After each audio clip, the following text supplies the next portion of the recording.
Hey there, this is Nate. Today I'm going to be doing a review of the Nikon 55 to 200mm f4 to 5.6 VR lens. So, exactly a week to the day after I got my D40X, I decided that I needed to get a more telephoto lens than the 18 to 55mm that came with it. So I went up to the camera shop and I got this lens, 55 to 200mm VR lens. I do not use this lens anymore. It just kind of takes up space in my bag. That's because I'm using this big boy. Everybody knows what this is. This is my favorite. This is my 70 to 200mm f2.8. And that is because this lens is horrible for low light. I'm going to tell you first thing. Do not use this lens to shoot low light sports like football. You're not going to get good shots. Other than that, this lens is pretty good. I mean, that's the only major gripe I have about this lens. In this review, I'm going to discuss some of the pluses, some of the minuses, what this lens is good for, this, that, and the other. And hopefully this will be of use to you if you are in the market for a telephoto lens. Alright, so here I am holding the 55 200mm.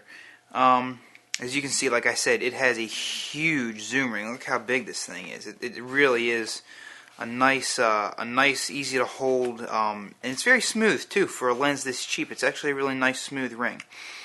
The manual focus ring, on the other hand, this little one right here, I do not like. It's very jerky. You can't. It's not very smooth. It's kind of hard to tell this without you actually holding this lens and playing it with it yourself. But this manual focus ring tends to be a little jerky. I would not advise anybody who is a big manual focuser to get this lens for that reason. So here I have the HP37 lens hood, which goes with this lens. Slide it on for you. And as you can see, it makes the lens quite a bit bigger, particularly when you zoom in. I would use this hood at all times. I've not really noticed a lot of flare per se with this lens, but I have noticed a lot of ghosting. A hood isn't really going to help you too much when it comes to ghosting, but I mean, it really can't hurt, and if nothing else, it at least protects the front of your lens if you don't have a filter on it, which I do and which you should. It is definitely, without a doubt, always better to replace a filter than to replace a lens, because no matter which way you slice it, it's going to be cheaper. Alrighty, so now I have my 55 to 200mm lens mounted to my D90 body, because there's something very interesting I want to demonstrate with this lens. Turn it on, and I'm going to put it on live view. And I want you to listen real carefully to the sound that the VR makes. I don't know if you can hear that. I'm going to bring the camera up closer to the microphone so maybe you can hear a little better.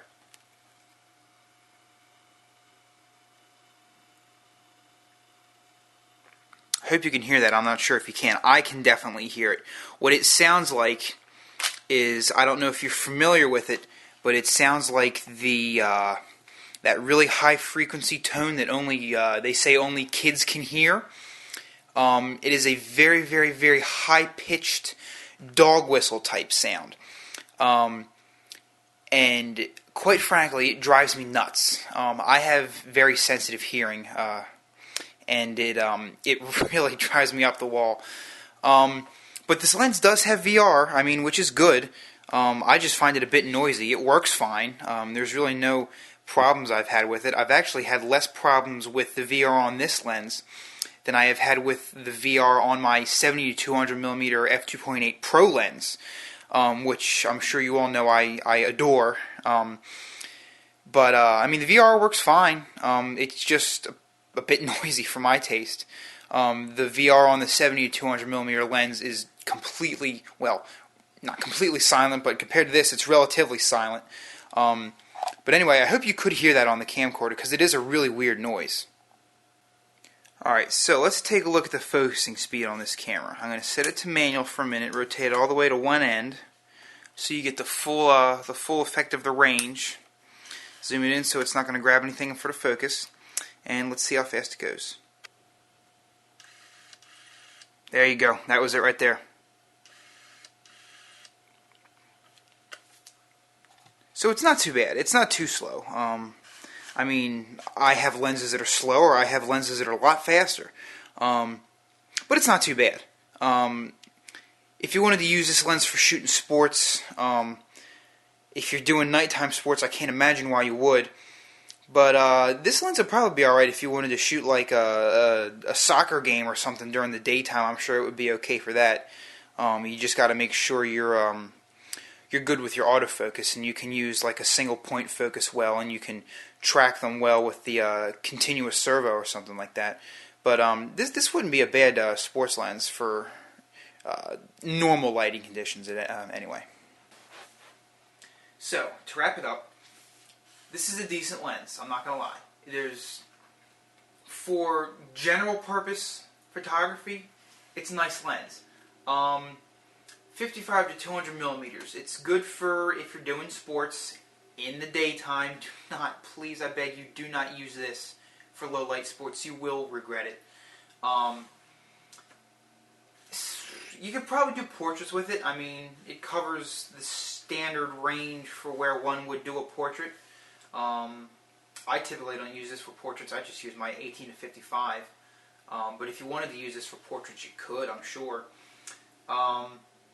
It's built nice. It's made of plastic because it's not a pro lens, but it zooms nice. It zooms smooth. It's got a big, huge ring for you to grab for zooming. The manual focus ring, like I said, is a little stiff. I'm not a big fan. So if you're a big manual focus guy, this might not be the lens for you. Keep the hood on at all times. As with any lens, it's good for protection, and this lens tends to ghost a lot. I haven't noticed a lot of flare with it, but it does ghost a lot. That's probably not, the hood's probably not going to help you a whole lot for ghost. But just to make you aware, this lens will ghost quite a bit, but only if you really shoot it straight at a source of bright light. So, I mean, if you're thinking about getting this lens, if you need a cheap but very nice telephoto lens, this could be the lens for you. It is a DX lens. I forgot to mention that. So if you're a D700 guy or a D3 guy, don't get this because you'll be cropping. I don't want you to end up dropping down to 5 megapixels, which will happen if you're using a D3 or D700. I hope this review has been helpful to you. If you have any questions, please feel free to drop me a message, leave me a comment, whatever. I'm here to help you at all times. My name is Nate, and I hope you've enjoyed this review of the Nikon 55 to 200 millimeter f4 to 5.6 VR lens.